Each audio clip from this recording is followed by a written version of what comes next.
नमस्ते बच्चों, स्वागत है आपका हिंदी की कक्षा में। केसर हिंदी पाठमाला भाग 6 बाय जी राम बुक से हम करेंगे पाठ संख्या 12 अन्याय के विरुद्ध। यह चित्र भारत की आजादी से पहले का है जो आप यहाँ देख रहे हैं। उस समय अंग्रेजों ने जबरन हमारे देश पर कब्जा कर रखा था और वे मनमानी करते थे। आपने इस बारे में तो अवश्य ही सुना पड़ा होगा। चित्र को ध्यान पूर्वक देखिए और इसके बारे में विचार प्रकट कीजिए। तो बच्चों, इसी के साथ हम अपना पाठ शुरू करते हैं अन्याय के विरुद्ध। तो चलिए बच्चों, देखते हैं क्या है पिटारे में। जूलिया रूसी भाषा के सुप्रसिद्ध लेखक आंतोन चेखव के बच्चों की गवर्नेस थी। इससे पूर्व जूलिया ने जहां भी काम किया था वहां मालिकों ने उसे काम के बदले कुछ भी नहीं दिया था। लेखक ने भी निर्धन जूलिया की तनख्वाह किसी न किसी बहाने से काटने की बात कही। फिर क्या हुआ जानने के लिए यह नाटक पढ़िए। तो चलिए बच्चों, पढ़ते हैं ये नाटक। बच्चों की गवर्नेस जूलिया वासुदेवना आती है। जूलिया दबे स्वर में, आपने मुझे बुलाया था मालिक। गृहस्वामी, हाँ हाँ, बैठ जाओ जूलिया, खड़ी मत रहो। जूलिया बैठते हुए, शुक्रिया। गृहस्वामी, हाँ तो जूलिया, मैं तुम्हारी तनख्वाह का हिसाब करना चाहता हूँ। मेरे ख्याल से तुम्हें पैसों की ज़रूरत होगी और मैं जितना तुम्हें अब तक जान सका हूँ, मुझे लगता है तुम अपने आप पैसे कभी नहीं मांगोगी, इसलिए मैं खुद ही तुम्हें पैसे देना चाहता हूँ। हाँ, तो तुम्हारी तनख्वाह 30 रूबल प्रति महीना तय हुई थी ना? जूलिया विनीत स्वर में, जी नहीं मालिक, 40 रूबल। गृहस्वामी, नहीं भाई, 30। ये देखो, डायरी के पन्ने पलटते हुए मैंने इसमें नोट कर रखा है। अपने बच्चों की देखभाल करने वाली और उन्हें पढ़ाने वाली हर गवर्नेस को 30 रूबल प्रति महीना ही देता हूँ। तुमसे पहले जो गवर्नेस थी उसे भी मैं 30 रूबल महीना ही देता था। अच्छा, तो तुम्हें हमारे यहाँ काम करते हुए 2 महीने हुए हैं। जूलिया दबे स्वर में, जी नहीं, 2 महीना 5 दिन। गृहस्वामी, क्या कह रही हो जूलिया?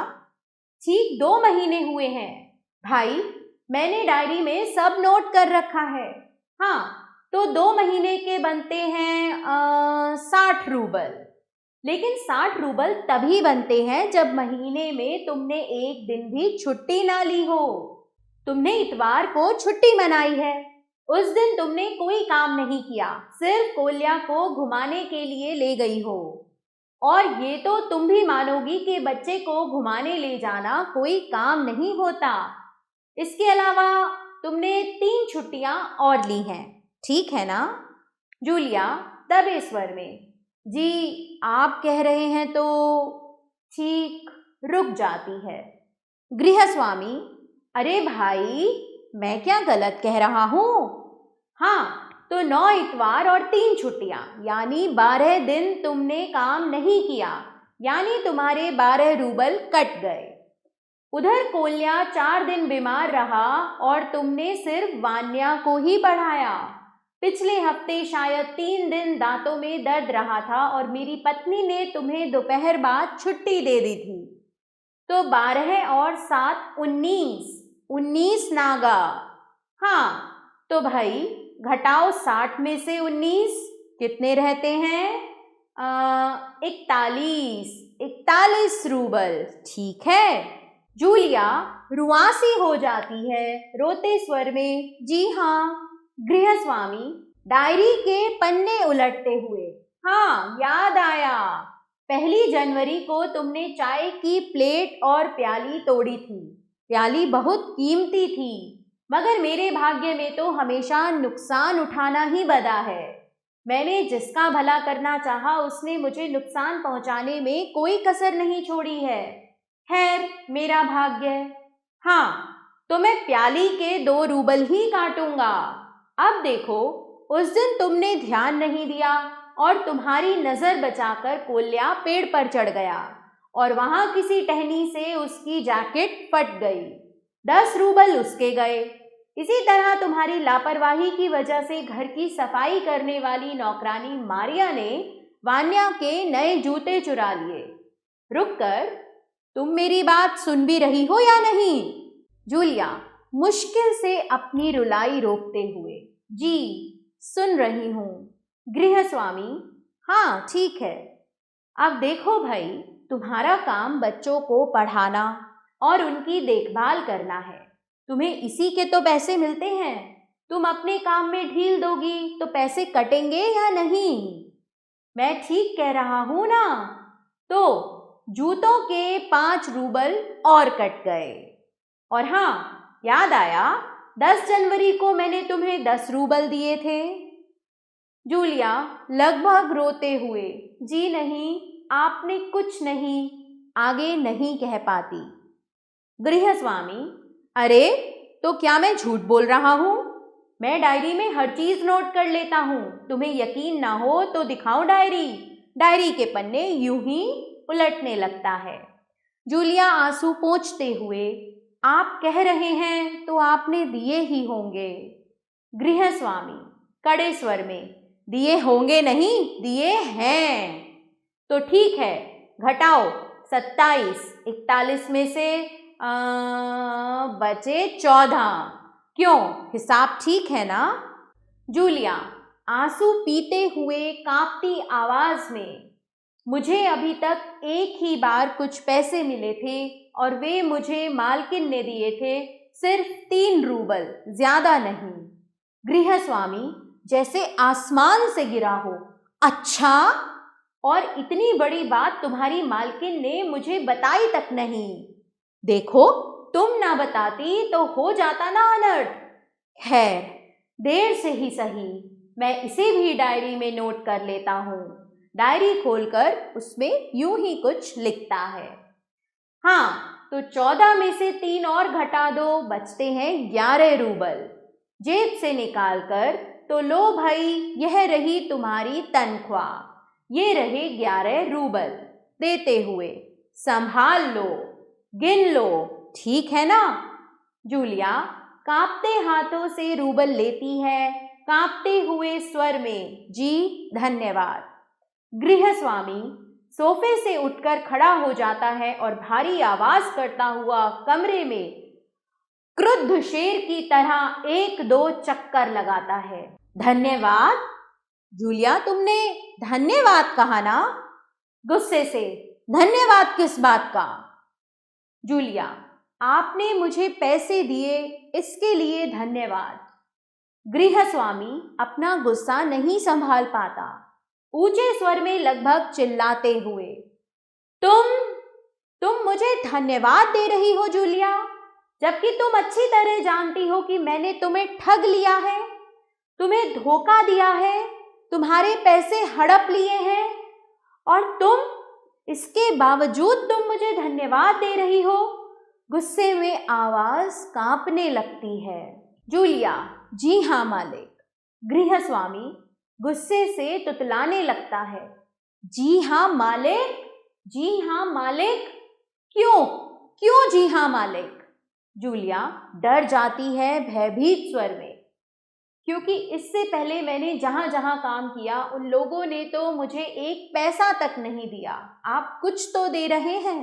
गृहस्वामी क्रोध से कांपते उत्तेजित स्वर में, उन लोगों ने तुम्हें 1 पैसा तक नहीं दिया जूलिया। मुझे ये बात जानकर जरा भी आश्चर्य नहीं हो रहा है। स्वर धीमा कर, जूलिया, मुझे इस बात के लिए माफ कर देना कि मैंने तुम्हारे साथ एक छोटा सा क्रूर मजाक किया, पर मैं तुम्हें सबक सिखाना चाहता था। देखो जूलिया, मैं तुम्हारा 1 पैसा भी नहीं मारूंगा। जेब से निकालकर, ये हैं तुम्हारे 80 रूबल। मैं अभी इन्हें तुम्हें दूंगा, लेकिन इससे पहले मैं तुमसे कुछ पूछना चाहूंगा। जूलिया, क्या यह जरूरी है कि इंसान भला कहलाने के लिए इतना दब्बू, भीरू और बोदा बन जाए कि उसके साथ जो अन्याय हो रहा है उसका विरोध तक ना करे, बस खामोश रहे और सारी ज्यादतियां सहता जाए? नहीं जूलिया, नहीं। इस तरह खामोश रहने से काम नहीं चलेगा। अपने को बचाए रखने के लिए तुम्हें इस कठोर, क्रूर, निर्मम और हृदयहीन संसार से लड़ना होगा। अपने दांतों और पंजों के साथ लड़ना होगा, पूरी शक्ति के साथ। मत भूलो जूलिया, इस संसार में दब्बू और रीढ़ रहित लोगों के लिए कोई स्थान नहीं है, कोई स्थान नहीं है। तो बच्चों, इस नाटक के लेखक थे आंतोन चेखव। दिमाग लड़ाओ। अगर श्रमिकों को उनकी पूरी मजदूरी ना मिले तो क्या परिणाम होंगे और क्या उनका उस चीज के प्रति व्यवहार होगा। चलिए अब रचनाकार से परिचय करते हैं। रूसी कथाकार और नाटककार आंतोन चेखव का जन्म 19 जनवरी सन 1860 को दक्षिण रूस के तगानरोग में हुआ था। यद्यपि वे पेशे से चिकित्सक थे, पर उन्होंने एक साहित्यकार के रूप में विश्व साहित्य जगत में अपनी पहचान बनाई। उन्होंने अपनी कहानियों, नाटकों में आम आदमी के जीवन का बड़ा ही सजीव चित्रण किया है। उनकी पहली कहानी सन 1880 में प्रकाशित हुई। 1884 में इनका पहला कहानी संग्रह आया। सन 1886 में रंग बिरंगी कहानियां नामक कहानी संग्रह प्रकाशित हुआ। 1887 में चेखव का पहला नाटक इवानव आया। उनके साहित्य से दुनिया भर के लेखक प्रभावित हुए। मुंशी प्रेमचंद ने चेखव को दुनिया का सर्वश्रेष्ठ कहानीकार कहा है। उनकी रचनाएं विश्व साहित्य की अमूल्य निधि हैं। 15 जुलाई 1904 को मात्र 44 वर्ष की अवस्था में आंतोन चेखव का निधन हो गया। बच्चों, यहाँ कुछ ध्यान धरने योग्य प्रश्न हैं। अन्याय का विरोध, जागरूकता और प्रेरणा। मूल्यपरक प्रश्न देखेंगे। अन्याय करने वाले से अधिक दोष अन्याय सहने वाले का होता है, अपने विचार प्रकट कीजिए। जी हाँ, यह सही है कि अन्याय करने वाले से अधिक दोष अन्याय सहने वाले का होता है, क्योंकि जब एक व्यक्ति अन्याय सहता है तो वो अन्याय करने वाले की भावना को बल देता है और वह दुगने तिगने वेग से और अधिक अन्याय करता है। अब आते हैं बच्चों शब्दार्थ पर, जो कि आपको याद भी करने हैं। मैं आपको इनके हिंदी और इंग्लिश दोनों ही अर्थ बताऊंगी। शुक्रिया, धन्यवाद, थैंक्स। क्रूर, निर्दय, क्रूअल। तनख्वाह, वेतन, सैलरी। भीरू, डरपोक, टिमिड। रूबल, रूस की मुद्रा, करेंसी ऑफ रशिया। बोदा, कमजोर, फ्रेल, वीक। गवर्नेस, घर पर बच्चे की देखभाल करने वाली और पढ़ाने वाली महिला, गवर्नेंस। ज्यादतियां, नाइंसाफी, अन्याय। नागा, अनुपस्थिति, गैर हाजिरी, निर्मम, ममता से रहित। बच्चों, यहाँ कुछ शब्द हैं उच्चारण एवं श्रुतलेख के लिए।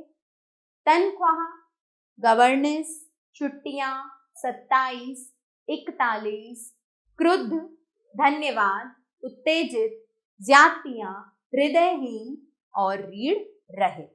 अब करते हैं बच्चों अभ्यास कार्य। बच्चों की गवर्नेंस का पूरा नाम क्या है? बच्चों की गवर्नेंस का पूरा नाम जूलिया वासुदेवना है। गवर्नेंस के अनुसार उसे काम करते हुए कितना समय हो गया था? 2 महीने 5 दिन।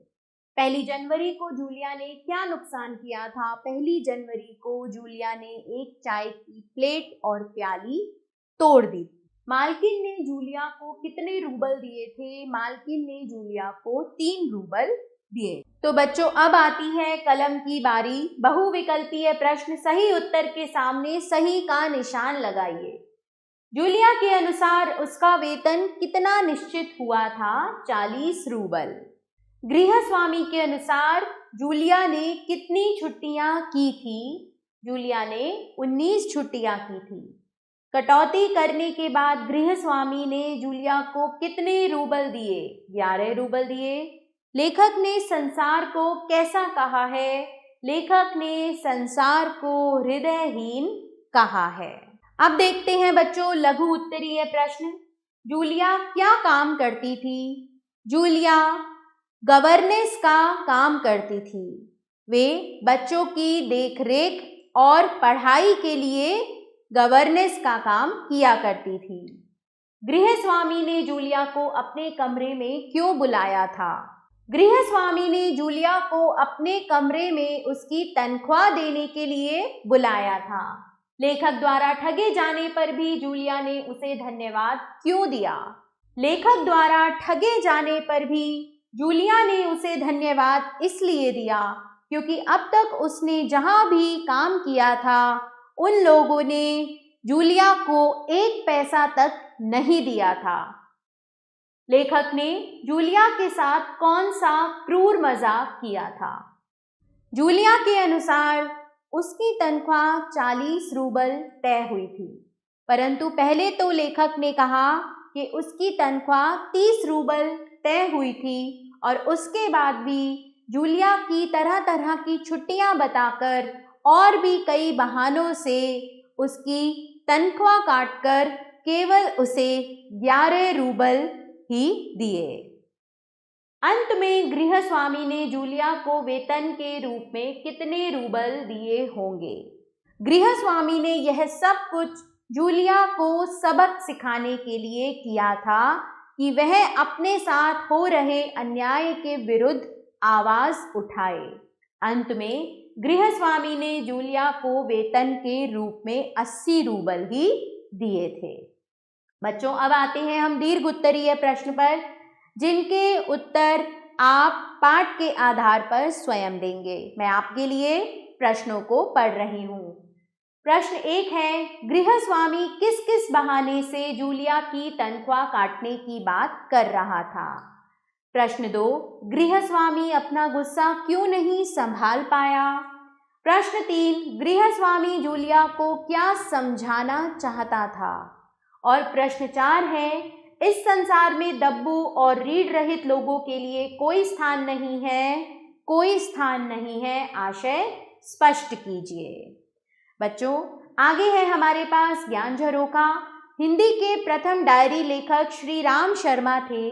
हिंदी साहित्य में इस विधा का प्रारंभ उनकी सेवाग्राम की डायरी से माना जाता है, जो वर्ष 1946 में प्रकाशित हुई थी। अब आते हैं हम व्यवहारिक व्याकरण पर। हम जानते हैं कि स्वरों का उच्चारण करते समय जब हवा नाक और मुख दोनों से निकलती है तो स्वर नासिक्य या अनुनासिक कहलाते हैं। इन्हें लिखने के लिए चंद्र बिंदु का प्रयोग किया जाता है। यदि शिरोरेखा के ऊपर मात्रा हो तो चंद्र बिंदु के स्थान पर केवल बिंदु लगाया जाता है। जैसे में को हम कैसे कहेंगे? में, सिर्फ केवल बिंदु लगाएंगे। बच्चों, बच्चों, घरों, घरों। तो अगर शिरोरेखा के ऊपर मात्रा हो, मतलब शिरोरेखा के ऊपर मात्रा हो, तो चंद्र बिंदु के स्थान पर केवल बिंदु का प्रयोग करेंगे। पाठ से अनुनासिक ध्वनि वाले शब्द छांटकर लिखिए। तो चलिए लिखते हैं। यहाँ,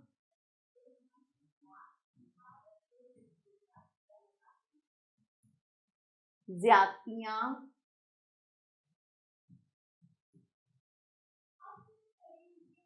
संभाल, छुट्टियां, वहां। बाकी के ये तीनों शब्द बच्चों आप स्वयं लिखेंगे। निम्नलिखित शब्दों को शुद्ध कीजिए। तनख्वाह, तन ख्वाह। गवर्नेंस,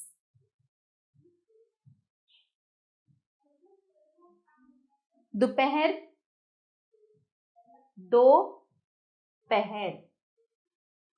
बावजूद, बावजूद।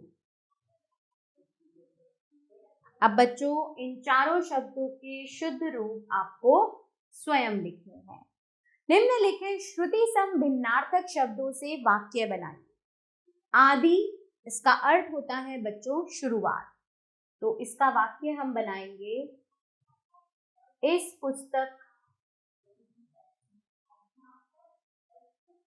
की आदि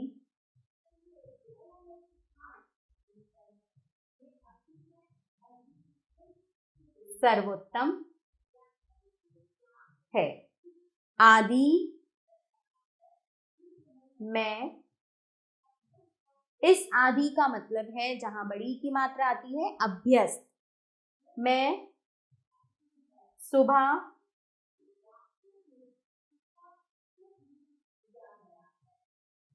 जल्दी उठने की आदि हूं। ठीक है बच्चों। समान, समान मतलब एक जैसा, और सामान मतलब जो हमारा सामान होता है जैसे वस्तु में आदि। और मतलब किसी चीज की ओर, तरफ। और मतलब जब हम दो चीजों को लिखते हैं जैसे राम और श्याम, इस तरह से जब हम दो चीजों की या दो व्यक्तियों की बात करते हैं तो उनके बीच में हम और लगाते हैं। तो बच्चों इन शब्दों के वाक्य आप स्वयं बनाएंगे। इसी प्रकार हंस मतलब हंसना, हंस जो हंस होता है। राज मतलब राज करना, और राज मतलब किसी बात को गुप्त रखना। चलिए आगे चलें। शब्दों, वाक्यांशों तथा वाक्यों को जोड़ने वाले शब्दों को समुच्चय बोधक कहते हैं, जैसे कि, क्योंकि, ताकि, और, तथा, किंतु, परंतु, अर्थात आदि। निम्नलिखित वाक्यों में समुच्चय बोधकों को रेखांकित कीजिए। मैं चाहता हूं कि सभी समय का महत्व समझें। तुम आराम करो क्योंकि तुम बीमार हो। तुम्हारा काम बच्चों को पढ़ाना और उनकी देखभाल करना है। तुमने 2 दिन काम नहीं किया यानी तुम्हारे 10 रूबल कट गए। तुम मेरी बात सुन भी रही हो या नहीं। आगे चलते हैं बच्चों। वाक्य में मूल क्रिया के अतिरिक्त जो क्रियाएं होती हैं वे सहायक क्रियाएं कहलाती हैं। जैसे मदन सेब खा रहा है, मालती खाना खा चुकी है। तो क्रिया है खा, यहाँ भी खा रहा है, और चुकी है क्या है, सहायक क्रियाएं, क्योंकि वो क्रिया की मदद कर रही हैं, सहायता कर रही हैं। निम्नलिखित वाक्यों में आई सहायक क्रियाएं लिखिए। मेहमान पूना से वापस आ गए होंगे। बच्चों बाहर आ जाओ। मदारी खेल दिखा रहा है। मेरे भाग्य में नुकसान उठाना लिखा है। मैं डायरी में हर चीज नोट कर लेता हूँ। तो बच्चों ये जो शब्द हैं ये हैं सहायक क्रियाएं। अब आते हैं अपठित बोध पर। निम्नलिखित गद्यांश को पढ़कर प्रश्नों के उत्तर लिखिए। तो यहाँ आपको गद्यांश दिया हुआ है, आपने इसे पढ़ना है और इससे जुड़े प्रश्नों के उत्तर देने हैं। जीवन बहुत महत्वाकांक्षी युवक था। साहसी और गुणवती लड़की सुगंधा को पत्नी के रूप में पाकर वह किसी भी कठिनाई से जूझने के लिए तैयार था। जीवन और सुगंधा शहर से दूर एक छोटी सी झोपड़ी में रहने लगे। सुगंधा ने कुछ गहने पहने हुए थे, उसने गहने बेच दिए। जो पैसे मिले उनसे थोड़ी सी जमीन किराए पर लेकर पति पत्नी खेती करने लगे। फसल अच्छी हुई। अब जीवन ने और जमीन ले ली, उस पर भी भरपूर फसल हुई। इस प्रकार उन्होंने खूब परिश्रम करके अपनी खेती धीरे धीरे बहुत बढ़ा ली। तो बच्चों प्रश्न है, जीवन कैसा युवक था? क्या पाकर वह किसी भी कठिनाई से जूझने के लिए तैयार था? जीवन और सुगंधा कहाँ रहने लगे? और सुगंधा ने अपने गहने क्यों बेच दिए? तो बच्चों आपको इस गद्यांश के आधार पर इन सभी प्रश्नों के उत्तर स्वयं देने हैं। योग्यता आधारित क्रियाकलाप है यहाँ पर। विचार प्रकट कीजिए। कामगारों और निर्धनों के प्रति हमारा व्यवहार और भावनाएं कैसी होनी चाहिए, इस विषय पर विचार प्रकट कीजिए। अनुभव कीजिए, किसी निर्धन बालक या बालिका अथवा काम वाली बाई के बच्चे के जन्मदिन पर माता पिता के साथ उसके घर जाकर उसका जन्मदिन मनाइए। अगले दिन सहपाठियों के साथ अपना अनुभव साझा कीजिए। सूची बनाइए। नगरों महानगरों में बड़ी संख्या में निर्धन महिलाएं घर घर काम करके परिवार का पेट पालती हैं। उन्हें बहुत कम पारिश्रमिक मिलता है क्या और कभी भी अचानक काम से निकाल दिया जाता है। इन महिलाओं के कल्याण के लिए क्या क्या किया जाना चाहिए, एक सूची बनाइए। कहानी प्रस्तुत कीजिए। इस एकांकी को ध्यानपूर्वक पढ़िए और फिर इसे कहानी के रूप में कक्षा में प्रस्तुत कीजिए। तो बच्चों, ये सभी क्रियाकलाप आपको अपनी योग्यता अनुसार करने हैं। आभार। मिलते हैं नए पाठ के साथ।